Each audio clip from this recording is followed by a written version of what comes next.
तकलीफ होती है। अभी एक सच्ची घटना मेरे साथ घटित हुई। मैं एक दिन कानपुर गया था भारत स्वाभिमान की सभा के लिए। तो कानपुर के रेलवे स्टेशन पे उतरा। उतरने के बाद शहर में बाहर आने के लिए नीचे पुल पर से उतर के आया तो एक छोटी सी चाय की दुकान थी।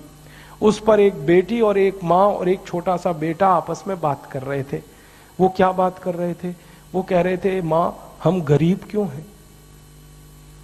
तो कान में मेरे शब्द पड़ गए।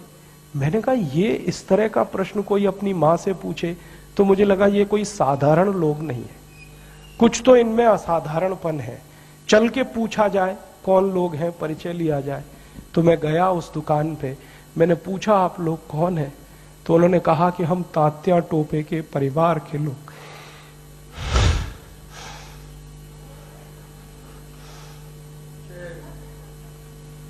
हमारे देश में तात्या टोपे के परिवार के लोगों को चाय बेचनी पड़ी और गद्दारों को सिंहासन मिले, ऐसा ये देश हो गया।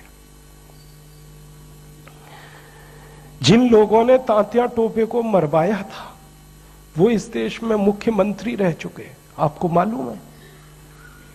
और एक एक राज्य के नहीं, दो दो राज्य के मुख्यमंत्री रह चुके। तात्या टोपे का गुप्त पता जिन गद्दारों ने अंग्रेजों को बताया था, उस खानदान के कई लोग इस देश में मंत्री रह चुके हैं। झांसी की रानी लक्ष्मीबाई को जिन्होंने मरवाया था वो इस देश में मंत्री रह चुके हैं। और तात्या टोपे जिन्होंने जवानी लगा दी देश के लिए, उनके परिवार के लोग चाय बेच रहे।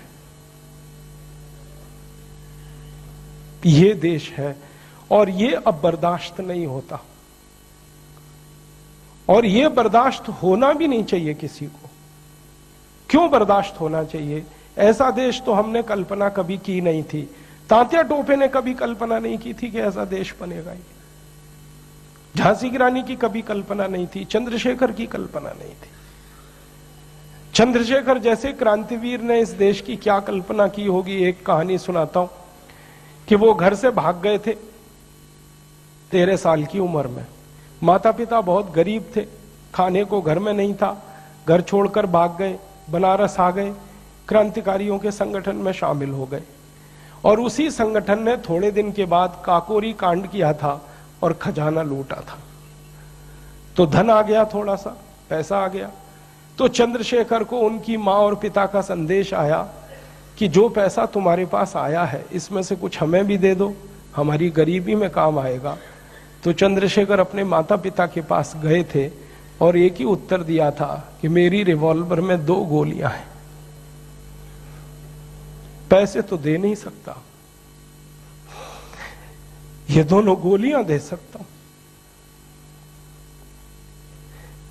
ऐसा देश चंद्रशेखर का, ऐसा देश तात्या टोपे का अब लुट रहा है।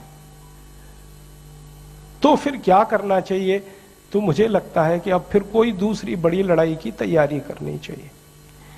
एक लड़ाई उन्होंने लड़ी, तात्या टोपे ने, झांसी की रानी ने, चंद्रशेखर ने। अब दूसरी लड़ाई हमें लड़नी पड़ेगी। इसके बिना कोई रास्ता नहीं। और ये दूसरी लड़ाई का ही अभियान है जिसको हम भारत स्वाभिमान कहते हैं।